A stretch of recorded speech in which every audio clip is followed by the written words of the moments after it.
அன்பை நாம வெளியில தேடினா கிடைக்காது. அது வசத்தியானது. அந்த அன்பு, விலை உயர்ந்த அந்த அன்பு நம்ம எல்லாருக்குள்ளேயும் இருக்கு. அதை எடுத்து கழுத்துல போட்டுக்க நாம தான் மறந்துடுறோம். அதை போட்டுக்கிட்டா அன்புங்கிற மணியால உங்க வாழ்க்கையே என்னைக்கும் ஆனந்தமானதா இருக்கும். அதை விட்டுட்டு அதை நாம உதாசீனப்படுத்தணும்னா அது நம்மளை விட்டுட்டு போயிட்டே இருக்கும். இதுல விசித்திரமான விஷயம் என்னன்னு கேட்டீங்கன்னா,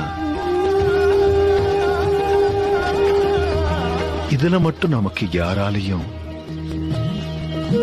உதவி செய்யணும்னு நினைச்சாலும் முடியவே முடியாது.